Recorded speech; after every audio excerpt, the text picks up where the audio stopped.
It's the Machine of Nonsense, episode 86, and we're talking the MCU. The Marvel Cinematic Universe has just passed 100 total hours between 29 feature films and 7 Disney Plus shows. Jesus. Some of it's even good. We'll get into all of that in a little while, but let's introduce the cast. I'm your host, Eric, as always, joined by Kayla. Hey there, how's it going? And MCU Mike. I'm always angry. And Tomas. I don't think I could top that. I was gonna make like a lame 80 sex joke for our episode title, but Good. No. I couldn't come up with anything better than MCU Mike, and then I just had nothing for Tomas. It's like, I'll think of something by the time I introduce Tomas, and nothing came. Yeah, we're talking the MCU. I read an article that they just passed 100 total hours of content. That means they are catching up to us, guys. We got 86 episodes. I think we already have crossed the 100 hours of content. I haven't done the math on it yet. I'll have to do that one time. But I think we're beating the MCU at this point. I think our disc dives kind of pushed us over the top. Right. Like 18 hours long. Right. I think we're doing better. But I thought I'd start this off a little bit different than we normally do. So I want to start us off with an email that we got from a concerned citizen out there. Remember, you can reach us at machineofnonsense@gmail.com, just like Big Cans and Whole Cans at yahoo.com. Nice. I love it. He and or she, I don't know, they didn't say, undefined here. I consider a franchise to be any property that has 3 or more entries. For the better part of the last 10 years, I considered the MCU as the most consistent, and he put that in caps here, consistent franchise in all of media. My confidence in this statement has waned as Phase 4 continues. Sure, there have been a few decent entries, but I think it has really taken the shine out of the MCU. I'd go so far as to say it has diluted the overall franchise quality so much that it might fall behind a few others that I love. What do you guys think? Am I overthinking it? What franchise would you maybe put above the MCU? So I think that gets us into an interesting conversation there. Mike, you've recently slandered Thor: Love and Thunder, the most recent entry into Phase 4 of the MCU. I think you can maybe start answering this question for Big Cans and Whole Cans. I mean, there's definitely a dilution of the product. I mean, there's been, I think, 7 shows in the last 7 shows. 18 months or so. The running time of Phase 4 is like, I wish I could remember the exact numbers of Phase 1 was 30 hours. Phase 4 is 120. Oh, Jesus Christ. That's a lot. I mean, when making my list, it was interesting to see the dates in between the movies starting off. You'd get 1 or 2 a year. You'd wait, maybe sometimes a whole year to get the next piece to the puzzle. And now they're slamming pieces every which way. And the puzzle hasn't gotten any clearer as to what it's going to be, really. So I think the concerned emailer has His there's concern is merit warranted. to that. Yeah, I always like to do the border on my puzzle first. There's no border to this puzzle. It gives you a line at what you're looking at, and I agree. It's very, what's going on? What's the point? Who? All right. Chaos. Yeah. It's madness. There's a lot going on. Yeah, he brings up, what franchise was maybe more consistent. And it seems like the longer any of these go, if we're thinking about Star Wars now, at 9 entries into the main canon, and then however many shows and other side stuff. The longer it's gotten, you can kind of make the same argument. And then A lot of people make that for the Lord of the Rings as well. Once the Hobbit movies started coming out, maybe the new TV show will do something to make that up. Game of Thrones. Yeah, we'll Harry see. Potter. Yeah, Harry Potter maybe. With the let's just beat a dead horse. I mean, it's making money. If any of those things had 20, 30 entries, absolutely, they would. I don't think they could stand with Marvel, even with their this Phase 4 that's been really hit and miss.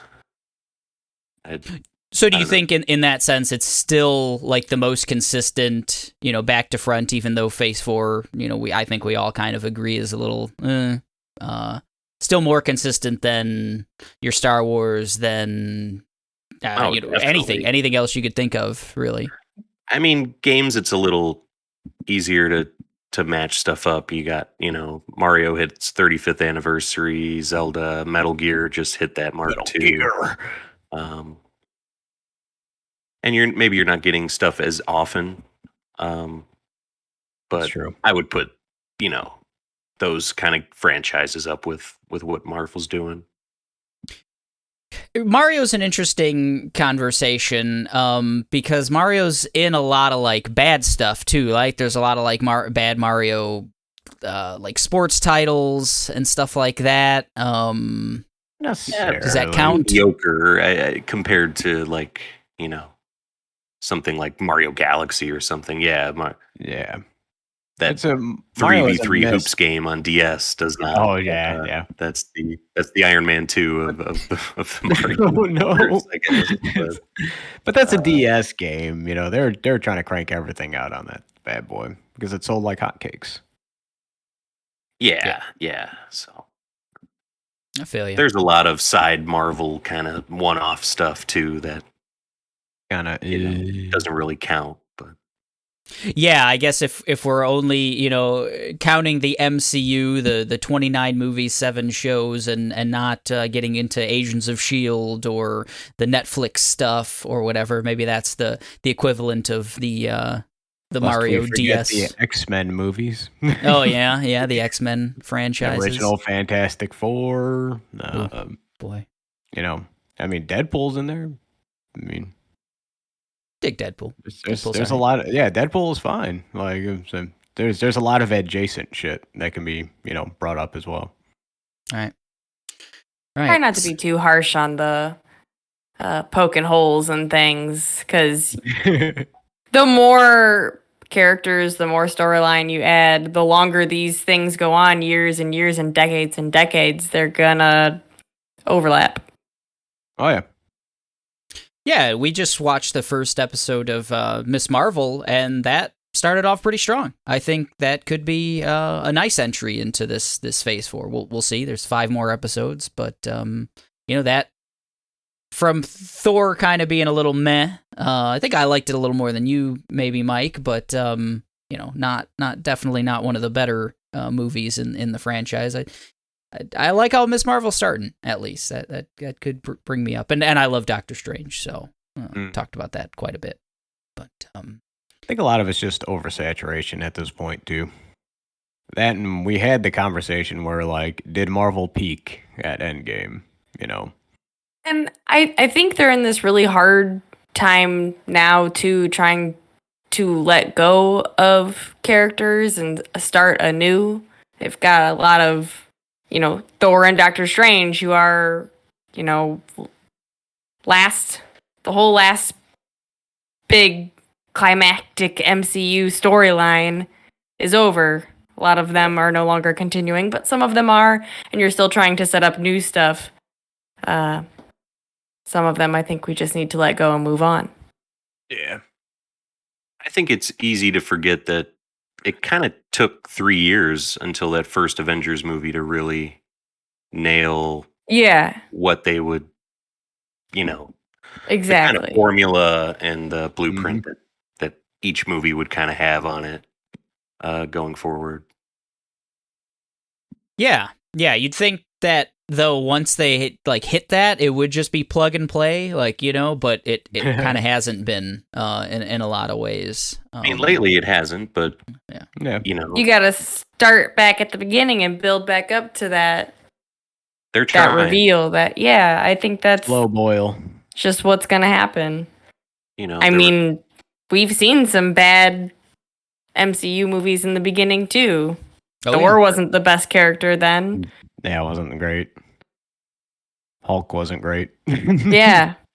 But now they shine, now they're some of the best. I didn't feel like they really like stuck the landing until like the first Cap,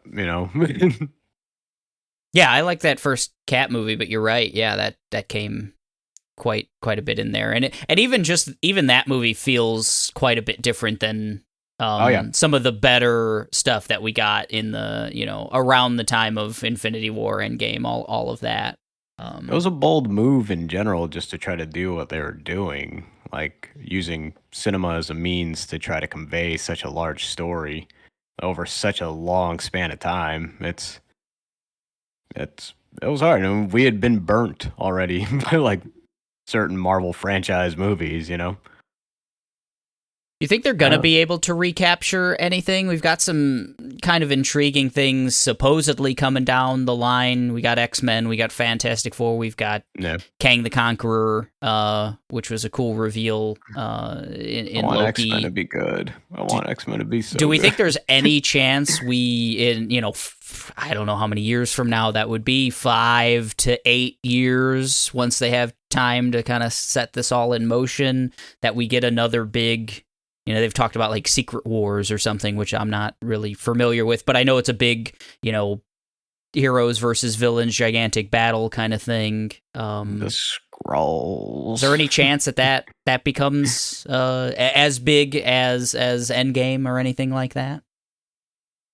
I don't think so, because I'm not too familiar with that storyline either, but it just keeps sounding like it's 1,000 characters like are involved in that thing. That's a lot of things. Like you're introducing a lot of shit to the like scene as well too. Like Marvel's been known for doing like lots of like just not as much as DC. DC is more of just like a fresh restart, but like all the comics in general just kind of like have just done like reboots or like just start from the beginning, or Marvel's very infamous with just multiverse shit, Yeah, but there's so many things. Like they're talking about introducing Fantastic Four, it's like, and my mind goes to like the incursions where like, universes were slamming into each other and shit, and they're just like trying to stop it, and like it like they got all these big names and shit that they're like, it's like, I get that they got it back and they want to do something with it, but like, do they need to do it all at once or introduce all this shit? Like, it's like more bite size, because I feel like so much is just coming at us at once. You got, you got mutants coming in. Don't get me wrong. Like, I love X-Men. It's one of my favorite franchises. I'll never, it's like that intro song to the animated series slapped so hard.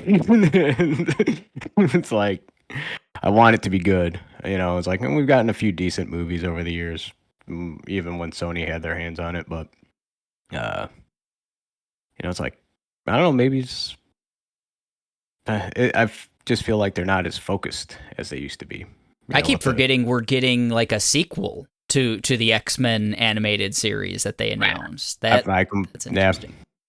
I started watching the animated series again for like a couple episodes when they announced that.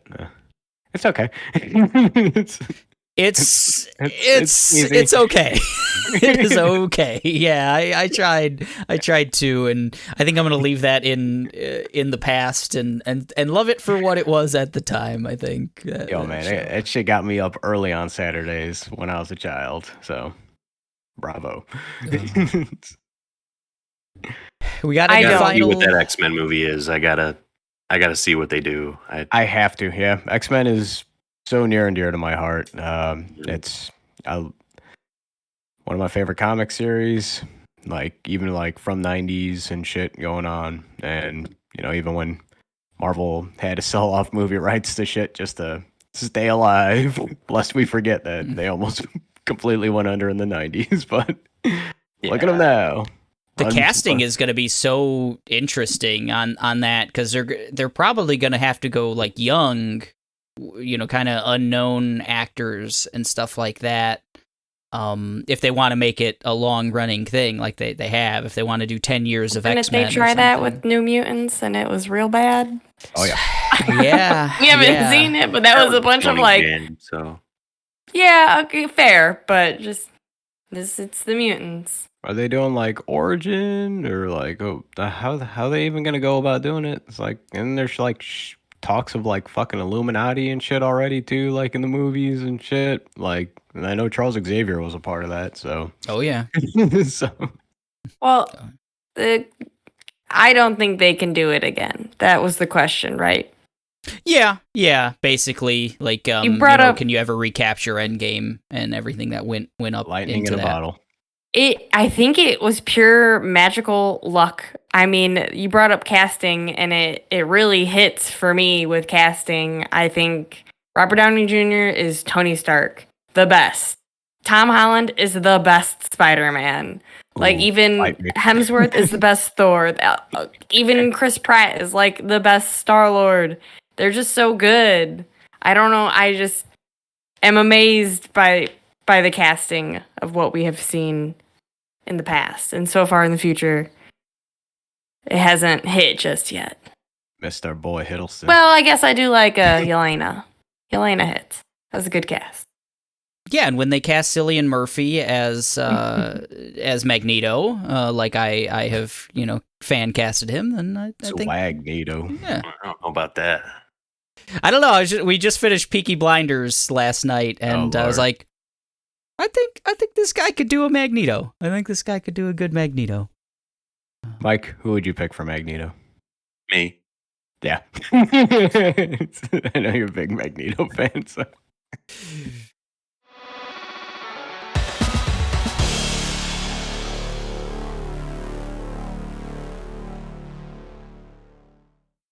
I say enough about Phase 4. Let's talk about good MCU. How's talk about that? X-Men. Let's go.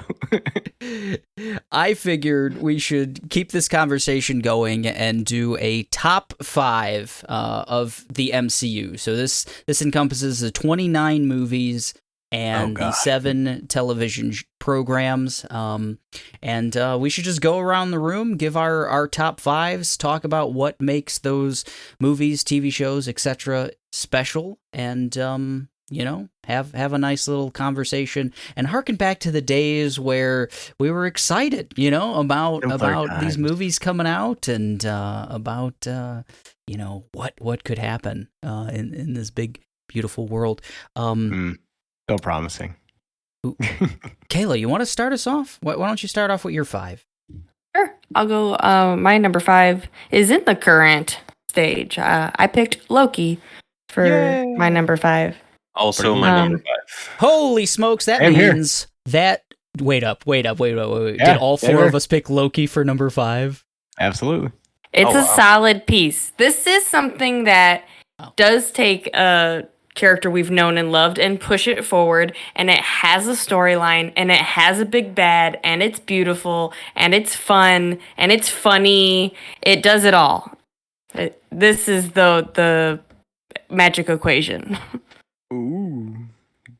Yeah, they put a lot of care into this show, and it's the only one that's has like a season 2 kind of locked in, and every episode was kind of its own weird thing. You never knew what was coming next. Just great kind of chemistry with Owen Wilson and Hiddleston early on, and then great chemistry with Lady Loki. I forget her name, but Sylvie. And Sylvie. yeah, the actress's name, and Hiddleston, and Hid. then it's kind of what has kept me on the bus, that ending with Kang, and and I'm still on the bus, but I'm starting to ask, are we there yet? Yeah, it's like they're not even heading in that direction in anything else. Bus is careening off a cliff. Well, in Feige we trust. We gotta trust the Feige.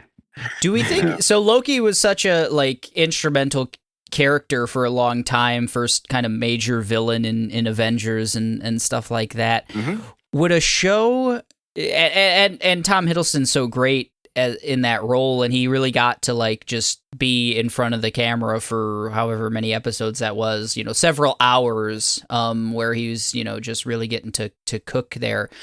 If we had gotten like a Robert Downey Jr. Iron Man show in the same way, or Captain America or something like that, would any of those have worked? Was there any other character we could have like deep dived into? I mean, we got like Hawkeye, but come on, like that's not the same, right? Like, could it have worked as I'm here too, guys? I mean, if Chadwick was still with us, I think a Black Panther Wakanda thing, I would love to flesh out that whole saga. We'll see what happens. Yeah, definitely. Trouble Marred sequel that's supposedly coming out soon. Yep. Seeing billboards. So I think a Guardians kind of show would work, of course, but that's a group. That's not really one. One character. I don't know. They don't really have anyone right now besides Tom Holland, that can carry his own kind of thing. I don't know. All right, Spider-Man TV show now. Let's do it. Animated series. What's up? It's so fun. It just seems so fun. It's kind of wonderful. We all had Loki at 5. There was no collusion. I mean, someone could say that like me and Kayla colluded. We didn't, but like, hey, we live in the same household. But like that's we probably have a very similar list. Maybe. I had to include it. It's the best of the shows, bar none. It's the only show on my list. So I thought you might have. I knew you had a soft spot for Falcon in the Winter Soldier. Yeah, but I was like looking in the grand scheme of like shows and stuff. I was like, I'm rolling picking 5. Yeah, so ended up most of my list is pretty much comprised of the fact that like I saw a lot of these with you guys back when I lived in Indiana. So it was more of the experience, more so than the so. You could say that though about the MCU. It is an experience going out to the theater and kind of being in a group and stuff. Like, I mean, that's part of it, definitely. Absolutely, it was for me. Kayla, you started off 5, and everyone had the same one. I'll do my 4, I guess. I've got Endgame, Avengers Endgame as my number 4.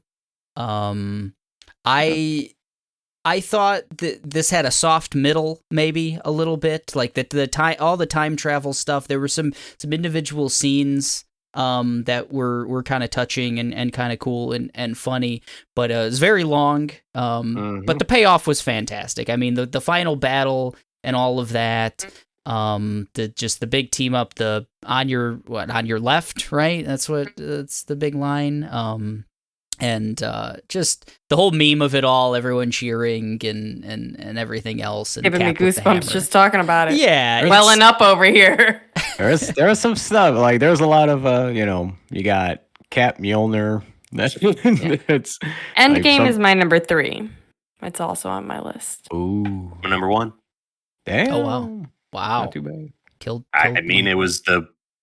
It was the Christian. It was it. Or it made like sitting in that theater for 3 hours. It was like, all of this was been worth it. Like, let's just put it this way. It's my number 1 also, and I didn't even see it in theaters. So. Oh wow. Yeah, I downloaded it when the whole COVID thing was. I was like, I missed I fell off the Marvel train for a while, and like when COVID like first started, I was like, I started rehashing like what I didn't see. So. And that's a good time. I love going through a little it hit a binge marathon. There were so many like just amazing moments in it, and so many payoffs. Yeah, exactly. I've rewatched the last 30 minutes of that movie. Oh god, like so many times. Like I'll just put it on just to feel something. It's all the feels, man. Like it was so good. I started as soon as that missile strike hits, like Avenger Town or whatever, and Man, it's great from then I on. still Yeah, feel Captain something. Mjolnir, Yeah, you that know, that seeing all shit those gives him. portals open up and just everybody come out, and It's man, like the gang's all here, man, and it's like fucking. It's round 2, baby. Let's go. Fucking. I think yeah, there's some really great, like, emotional kind of softer moments, like quieter absolutely. moments with like Mhm. Thor and his mother, Tony and his father, Cap and uh, Peggy. Peggy. Yeah, like just Oh, all those Peggy. little scenes like that kind of wrap all of those Oh, storylines up. the hug with Spider-Man and Iron Man, like just seeing Tony's face, like holy shit, Yeah. you're back. All right, like I'm glad you guys can't see my camera right now because it literally makes me well up. Oh, I There's got such touching moments, like you pimples. said. They're so good. I got the goose pimples. So Endgame Watch it. was my number 4. Maybe I had a little low. I don't know. Now that you I don't guys are know, saying no, yeah. I thoroughly enjoy that movie, and I think it's fantastic. We've dedicated at least 2.5 hours to talking about Tony Stark as number 1 character in cinema, mainly because of Endgame. So Right. without a doubt. What an arc. What'd you have for number Triumphant. 4, Mike? my 4 is Guardians of the Galaxy. Oh shit, me too. Whoop whoop. Nice. I remember going to see it. I think it was Yep. like a Thursday opening night kind of thing with Tomas and Josh, Oh, and that was so good. this was like they were living up all that, hype train. Avengers worked out, everything's worked out, and this was like the first one. Like, who are these guys? Is Mhm. this gonna Guardians of the what? Like, and it nailed it. Like, Oh yeah. I loved Parks and Rec. As soon as I found out that Chris Pratt was going to be in a Marvel movie, I freaked out. Like, and man, the whole crew is great. Um, great jokes, great soundtrack, great look to the Yeah. movie. I think a lot of movies now have just dipped in quality visually, um, and this one didn't disappoint. And it has a great sequel. Um, they're great, whether it's Infinity War, Endgame, Mhm. and I can't wait for the third one. That's another one, like, something to look forward to at the end that I keep telling myself, like, it's all right. Guardians 3 is, around the corner. They're gonna figure out X-Men. They're gonna, Oh, please. Please. um, just love this movie, and I think it just works as a, you know, as a movie too. Such a great introduction to, like, what, 5 new characters that most people had never heard of, or like, unless you're a hardcore comic fan or whatever. Yeah, add Nebula into that too. She's been a big Yeah. mainstay as well. Yeah, without a doubt. Yeah, fantastic pick. I should say it's my number 1. Ooh. Nice. It's good number one. I mean you said it all. It's just you mentioned it, like, intro to the characters themselves were all fantastic. The intro in that movie is just like so much fun. You're just in it. The song hits. He's kicking little rodent things, dancing, singing, thieving. It's so good. It's the most fun I think I have in a Marvel movie.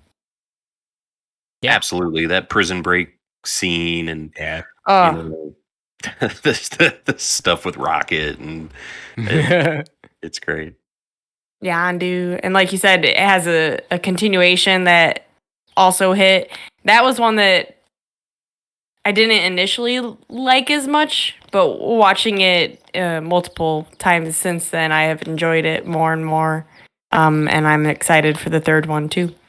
You? The little bit in Thor that they were in was good. I'd watch a show just that was them. Give me a Clone Wars, Guardians of the Galaxy kind of mix where they just are off doing shit. I'm in. Love it. I mean, it's a good formula. Without a doubt. What'd you have for number 4, Kayla? Infinity War. Nice. Damn. That one's my number 1. In Infinity War. I think that opens. Well, yeah, I'm just gonna say that opens better than any other Marvel thing. Maybe better than any other movie I've ever seen. Like that first 15 minutes of like introducing, like we've heard about this Thanos dude and everything else, and that he's super powerful, and the first thing we see is like the Hulk just wrecking shit on him, and you're like, oh, okay, well, he's just another one of those lame Marvel villains, and then he just like he's like, nope. He was sandbagging. No, he just like hits the Hulk like 3 times, knocks him into Bruce Banner, rocks his ass, murders Loki, like all of that happens, and you introduce to his like crew and everything else, and Bruce getting beamed down to Earth and like warning Doctor Strange and everything else. It's like, it's terrifying. It's like just like, oh shit, this guy, it's so intense. And then like it just keeps going. That movie just keeps going. I don't think that movie lulls at any point. It has to. There's so much shit they gotta like get so done. Much. Like, yeah. Snap. And then you also have the snap at the end. Yeah. I don't feel so good, Mr. Stark. Oh no. Oh God, it's heartbreaking. Oh no. Tomas, did you say you're number 4? Oh, sorry. No, I was just. No. I think we need more on Infinity War here, because like Mike and I both had Guardians, so we get to see these weird team ups that we've been like thinking about for a long time, but all of a sudden, you know, they go to like Doctor Strange and Iron Man and Peter all together, and they have these hilarious little scenes, and you get to, you know, just, oh, I'm following the wizard and all of that, and it's just like it's so fun, but it's also like, if you know what's coming, like the snap and everything at the end, it's all stakes, you know, it's the stakes are never higher until Endgame, I guess, in any of these movies, and they do such a good job of like making Thanos this threat, and like he just seems unstoppable. Like, you know, they keep throwing everything they have at him, you know, all these different powers you get to see working in tandem, and it's just not enough, you know, and it's just, that movie just doesn't stop going, and it's, I don't know, I super dig Infinity War. As much as I loved Endgame, and you know, that's really, it's the culmination. It's the part 2 of that. Boogaloo. Yeah, it's, you know, they almost seem like one big thing to me, but like if I have to pick between the two, it's Infinity War for me. They are one big thing for me too. I literally put them in the middle. I was like, all right, Loki's going at the bottom. I picked my favorite couple of things, and these go right in the middle, and kind of, I picked Endgame as my number 3 because the last 30 minutes, like we've already talked about, are my favorite in it. Yeah. Great pick. So I guess we're on number 3. Tomas, what was your number 3? I went with Ant-Man, mainly because I just love Paul Rudd. This was just another good one. You know, I was like, pack up the crew, go to the theaters, go see it. A little more like, this was another one of the ones where I was like, well, I'm going for Paul Rudd. I don't know what they're going to do with this. I don't know in the grand scheme of like the Marvel universe what this is going to pertain to. But it's one of those ones where I was just like pleasantly surprised by, you know, my expectations were low and it hit a lot higher than I was expecting. And it was, you know, kind of like with Guardians, because I didn't expect much going into Guardians either. But I like laughy, like kind of like goofy, like slapsticky Marvel. Like it's just charming. Yes, it's Paul Rudd is just so charming. It's fun. It's heartwarming. It hits more than just you know, the high stakes. We talked like, you know, about Endgame way too much already, but you know, it's like But you know, and Endgame had it all too. You know, it's like, but I like all this. I love Paul Rudd. Talked about Parks and Rec already. One of my favorite parts was Bobby Newport. I think it was pretty big on the Parks and Rec train at that point too. And like I said, you know, I picked a lot of these just based off the sheer fact that like these are the ones that I saw like in groups, like with you guys and stuff like that. So it's just like, let's pack everybody in the car. You know, let's go watch the newest Marvel movie. Let's get some overly priced popcorn and Enjoy. It's just so easy to enjoy. To me, that's like half the experience. You know, good movie's a good movie, but you know, it's like the memory tied into like the experience is way more important to me. And the car rides and like yeah, going to grab a bite or something afterwards. Yep, and afterwards, discussion about it. Like, I don't think it's going to be on anybody's list, but just like the feeling of walking out of like Age of Ultron, you know, and just like, whoa, look, that was so cool, and oh man, like Vision, he's here, like you know, like, it was. That's good. Oh yeah. Yeah, I think Ant-Man, a cool thing about that too is like the side characters, the bunch of weirdos that he hangs out with, like Michael Pena and stuff, are pretty funny, and even Michael Douglas, like it's like a heist film too. Yeah, it is. It's you can kind of feel like I know like Edgar Wright didn't get to really make like his version of that movie and stuff, but it feels a little bit like an Edgar Wright type movie, you know, Absolutely like you can kind of see the outline a little bit of it. The quick cut stuff, like in the Shaun of the Dead, where like he's getting ready to go to the bathroom and shit, where it's like, you know, cut to him buttoning up his shirt, brushing his teeth, flushing the toilet. Those kind of like, you could feel it like in the, you know, the talk down of like the, you know, how the heist is gonna go, and like it's very much got that feel to it. Yeah, fun movie. Super. As was the kids' kind of gateway into the MCU. They gateway just kind of, what's Ant-Man? You know, we watched it. We've watched it a bunch, and yeah, it's just a good fun time.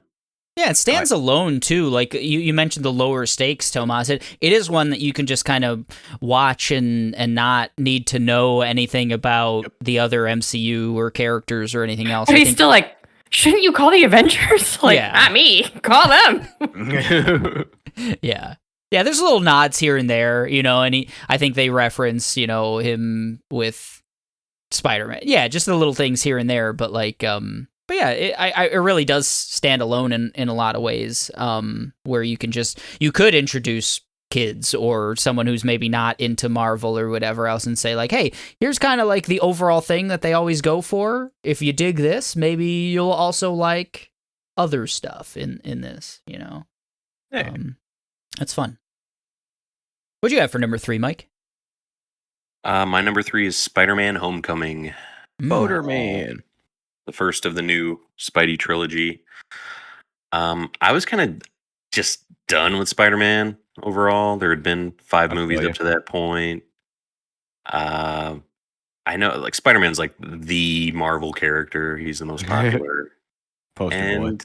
I just always thought he was just okay. You know, I love that 90s Fox Kids show. Yep. But other than that, I was like, you know. But this movie, man, just like took it to a whole nother level for me with that character. And Tom Holland's the best Spider-Man. It's not even like a question.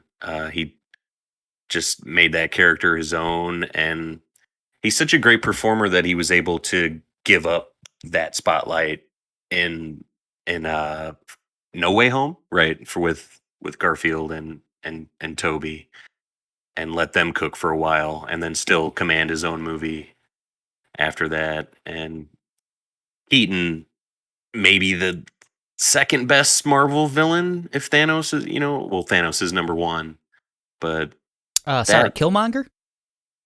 Thanos? No, not Killmonger. Not Scar. Hey, I love Killmonger, but I feel you. I don't know, just that evil dad energy that he gives, and that when he's dropping him off to prom or whatever dance that is, like, come on, that's up there in top MCU scenes. Great twist. I didn't see that coming whatsoever. Yeah, it's so good. And you get more Tony in this. You get that whole building on the Tony relationship. Marissa Tomei's great. Happy's great. Aunt May progressively getting younger and younger. Every iteration. They made it all work. They got another great MJ, and another this friend character, with Ned, and MJ was such a little secret part of the movie the whole time until the end. Right, and couldn't picture the franchise without any of those characters now. After Far From Home and continuing on. Yeah. Great choice. Homecoming's my number 2. Nice. I love it. I can't say the same. I mean, I can say the same thing that Mike just said. I think Tom Holland is the best Spider-Man. He's just so enjoyable to watch. He owns it. He makes you laugh. He makes you care. The relationship charming. he has with Tony, exactly, more charming. Yeah, Give me Paul Rudd and Tom Holland and everything. I'll be charmed. Spider-Man built that relationship between Tony Stark. All crescendo just to die in his arms. It's so good. We just rewatched Far From Home and the second one, and I think you had a better appreciation for it the second watching. I right, did Kayla? again, yeah. From Home. Gotta watch these movies multiple times. You enjoy them more and more. Yeah, good, great Spider-Man. Yeah, I think Tom Holland is my Spider-Man now as well. My number 3, talked a lot about it recently. I think I even mentioned this right after seeing it. I said, I think it's 3 now. Doctor Strange in the Multiverse of Madness. I really liked that movie a lot. I loved how it framed Wanda. We had a pretty long conversation about this movie, so I don't really need to get into it super much, but like, it took Doctor Strange, who was a character I was like, he's definitely like lower tier for me. That first movie was lower tier for me. Wanda, post WandaVision and all that was kind of low tier for me, and then elevated. It took those characters and made them both really interesting. And I just thoroughly enjoyed that movie. I like the kind of. I'm losing my train of thought, but like the risks that movie took in terms of its a little bit more violent and a little bit different tone than we'd had seen up until that point, and just really enjoyed it. And it's been keeping me going of like, yeah, these maybe every third movie now will be, good or something in the MCU. Is like, it's like, if that's the cadence that we get, if it's like every third movie or something, or every third show, I'll stay on that bus, as Mike called it, Yeah, I mean, just once Wanda does that siege and all the way through the Illuminati and the musical fight and everything, just great sequences in this film. It's one of the movies that looks great. There was a couple little spots, but overall, like, I don't know. It's like they gave it the budget, I guess. I don't know, because Love and Thunder, it's like, man, why does this look like this? Like, what is it like? I don't know. I don't know who's making the decisions, who's signing the checks there, but the visual budget just should be a blank check for every fucking one of these. Like, make them look fantastic. Yeah. And then they stack money hand over fist too. That's the thing. Right. Like, it's not like they're not making money for the mouse. All of these movies make $1 billion, eventually worldwide and stuff. Yeah. Fucking Endgame, like, fucking destroyed box offices. I don't know, man. I agree with Mike though. It's fucking. Taika had to steal CGI from the Hobbit set. I read an article about that, Mike. So it's tough. Damn it! I wondered why Schmaug was. Oh, so I think we all have our number 3s at this point, right? Or okay. I think we did it. Number 2. I think this, in the same way that I think Doctor Strange 2 might be the only stand for that one. I got another sequel as number 2. Guardians 2. Guardians of the Galaxy Volume 2. Okay. I really love that movie. I think all of the things you guys said about Guardians 1 are 100% true, and I think this is just the perfect sequel. We get a little bit more of like Nebula. They kind of got to play with the, we had Drax being this kind of like, there's no sarcasm. He doesn't understand sarcasm and stuff and all of that. And they just like made that, even for me, like way, way funnier, way more like in the front of his personality. He got to kind of like show more of that. And, Mantis, like his, the new characters that they introduced, and also fleshing out some of the characters that were already there, like Yondu, and the whole dueling dads thing of like Yondu and Kurt Russell's character, the Ego, yes, the living planet. The Star-Lord being torn between the two, father figures in his life and all of that, and learning how his mom died and everything else, that whole twist and everything. They fleshed out, I think, literally every character that was introduced in Guardians, all while also introducing, some cool other characters and stuff, and look good, cool soundtrack. Maybe not as good as the first one, but still like a good soundtrack. I think there's that Fleetwood Mac song that plays while they're the big final climactic battle. Mr. Blue Sky at the beginning. Oh yeah. Just rocking in my seat. So good. Like it's at least 1B to the first one's 1A soundtrack. Just really, my only knock with the sequel is you just didn't get enough of them together. They do that let's separate the gang thing, and man, I want that crew to be together always. I don't want Rocket and Gamora or something over here and the others over there. I don't like that. Sure. Yeah. Don't separate the band. I think that's a trope that always kind of has some pitfalls, and yeah, definitely. Guardians 2 for my number 2. I love that movie. I think it's fantastic. Fun one. I enjoyed it. I like what they did with Drax. And that was like one of the characters that I was kind of just like, especially as it was Batista straight out the gate. I was like, I don't know how I feel about this. Right. And now he's become this loving, endearing character that's in our lives. Play the Guardians of the Galaxy video game. Drax is the best character in that one as well. It's fantastic. Nice. What was your number 2, Mike? My number 2, and I've almost called this Avengers Civil War, but it is Captain America Civil War. It's basically an Avengers film. Great team up scene at that airport. We're introduced to Spider-Man, Underoos, like just so great. But really the Iron Man Cap stuff in this, just them not seeing eye to eye on this whole thing, and the look in Downey's face, like when he knows, like this, there's no going back. Like for me, this thing has been kind of splintered.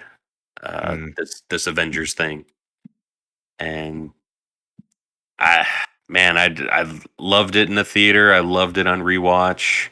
It's a movie, like if I catch it, like I'm sitting down and watching it.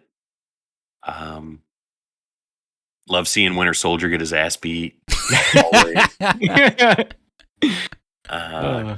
Because I'm team Iron Man all the way. Ooh,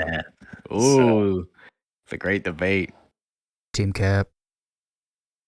Yeah, yeah, and we get Ant-Man in the mix. We get Get the whole then we get jam, baby. the fun quips, which are going too far in Miss Marvel now, but we're getting the Star Wars references built in and all these other kind of outside world buildy kind of Yeah. things. Universes exist in universes. In my universe. What? Yeah, it's a good one. That's one I always like kind of forget about. I don't revisit as much as I probably should. I thought that was so good. Yeah. They executed the setup really well too. Like it felt like earned, like the battle between these like opposing ideologies and stuff like that. It was like, oh, this makes sense for why they would be fighting and everything else. Yeah, It it's didn't not feel the forced. Civil War everyone was wanted or hoped for, I think. Like You would have had comic, to do but- a completely different, like a whole phase dedicated to do something like that. Yeah, they made it work. Yeah.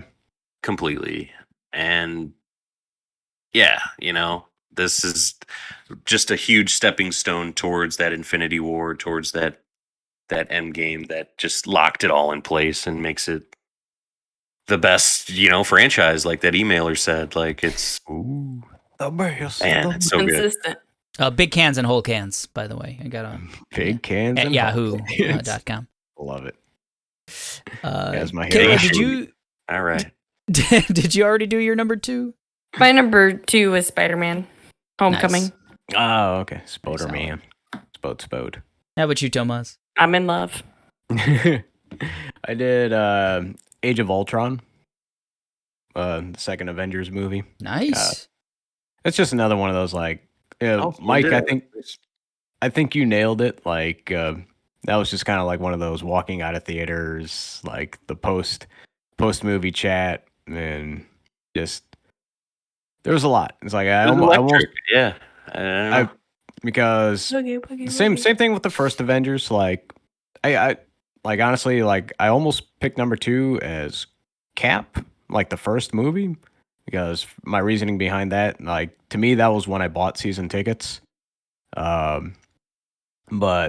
and then I mulled around on number 2 a lot because I almost went with the first Avengers because I'll never forget the scene where Hulk just slams Loki around in the building and calls him a puny god. I felt and- really bad for leaving that first Avengers on there because, like, it's really good too. Like, Yeah.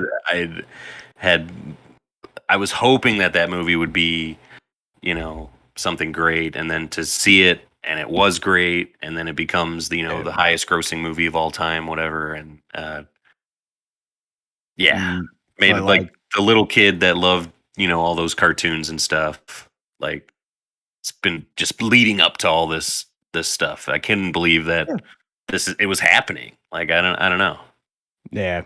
And to me, there's a lot of like in Age of Ultron, you had the Vision, it's like, and then also in the fun scenes where everybody's trying to lift the hammer and like, like everybody's like kind of like the gang's all here.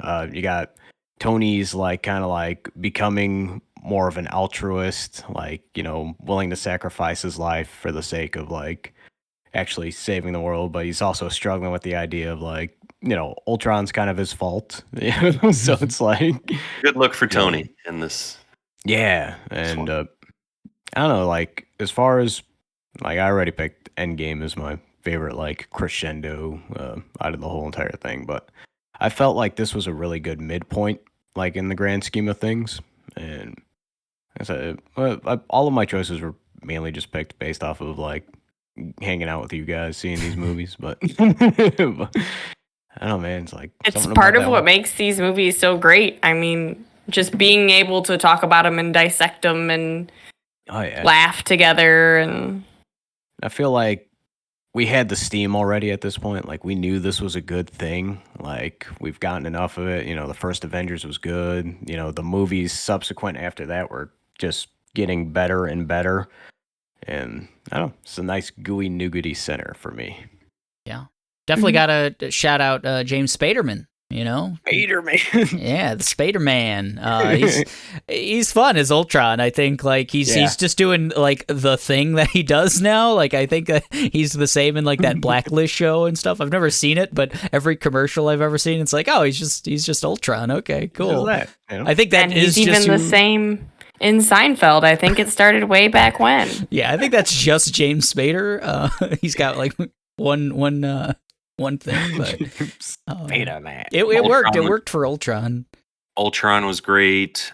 This is where I really started digging Hawkeye as a character. He's got that great moment with Pietro where he's just like, you know, this is what we do. Like, we gotta just, hey, like, let's. I'm just out here with a bow, man. What the fuck? You know, like I'm on part of this ride. The opening and having them all together right away, because the first Avengers, it takes a while to get that 360 shot, you know, and then this one is like, whoa, they're on a mission, right? Like, oh man, they're all friends, they all love each other. Like, I like the kind of will they, won't they between Black Widow and Hulk and that stuff. Like, I don't know. When I heard that people really dislike this, like they thought it was kind of a mess. Like it's, you know, we won't talk about the Josh Whedon of it all, but I don't know. I just really loved it. Really loved it. Yeah. You mentioned the 360. This one's got another really great 360 with all the Ultron clones coming in, and now you've got like Wanda and Vision and like just an addition to all of and I think there's some cool things that they do where like doesn't like Vision do his like laser beam eyes off of Cap's shield and stuff like that. They do some like team up cool stuff. Tandem, like after playing a few what were those video games with the like Marvel Ultimate Alliance kind of stuff. After playing a few Ultimate Alliance games, like, oh my god, it's like I did that on that video game. It feels like that. Yeah, it definitely feels like a video game moment, and in all the right ways. I think it's like where are all the Stokens? That's pretty cool. Yeah, good pick. I'm glad Ultron got on there. I had Infinity War for number 1. I kind of said what I wanted to say on that. I love that movie. I would watch that movie right now. I might watch that movie right now. I don't feel so good, Mr. Eric. And then what? Everyone else had Endgame, right?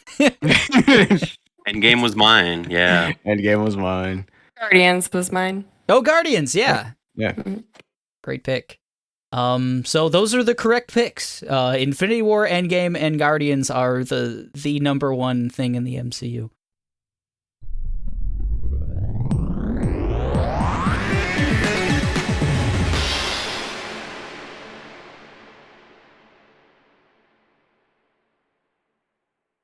Thought we'd see a Winter Soldier on there from you, Eric. I know it's probably if we were gonna do a like honorable mentions, I think that might be like number 6 or something. I love the tone of that one in the same way that like I like Ant-Man kind of is its own thing. I feel like Winter Soldier in a lot of ways could be its own standalone kind of thing. It's just like a spy movie with a couple superheroes thrown in. The Winter Falcon. Yeah. It's pretty cool. And it makes that character interesting in a lot, pretty much because of Cap. Like, Winter Soldier's not super, super interesting, but because of his relationship with Cap and because of, like, his relationship with S.H.I.E.L.D. and the Russian government and all of that, like, those aspects make him cool and intriguing. So, yeah, that's a good one. It's a good call out. Maybe that's number 6 on mine. Ooh. Let's go with honorable mention. X-Men 3. It's the one where Cyclops dies. So it's any movie where Cyclops dies is number 1 on my list. If that was part of the MCU, it would shoot up above Infinity War. So bring Kelsey Grammer back as Beast, please. He was such a good Beast. God, I wish. Any other honorable mentions not in the Sony Pictures universe? Only the hottest takes here. Half of WandaVision.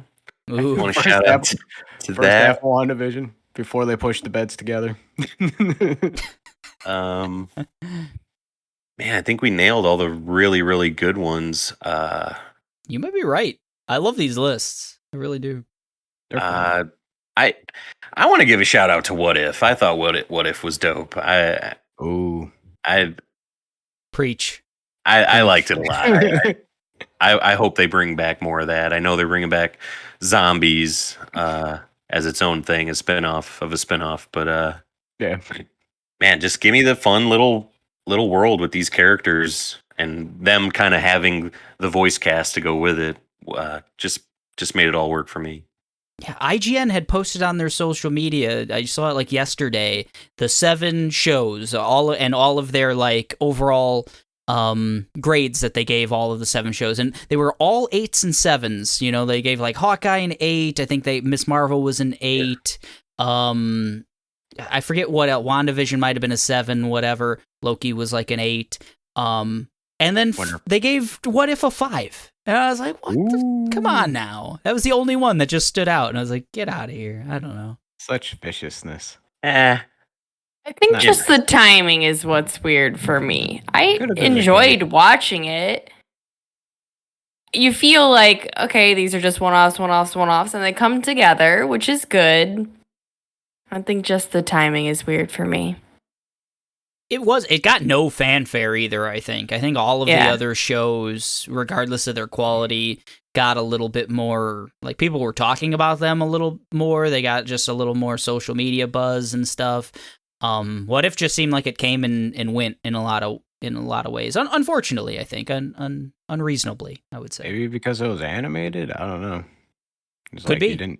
You didn't have like what we were very familiar with at the time for the MCU. It's like I'm used to seeing all these big old stars on the silver screen.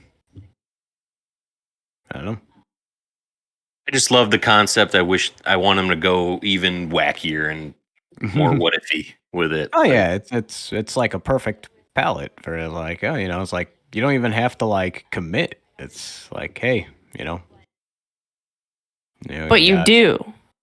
Oh boy. Yeah, but you do. I mean, here we go with the what if. Oh my God. This is why I got a 5. Yeah, Kayla wrote the IGN article. I didn't want to say it, but no, I'm just kidding. I know. I think people get that perception that it's not important, but it is.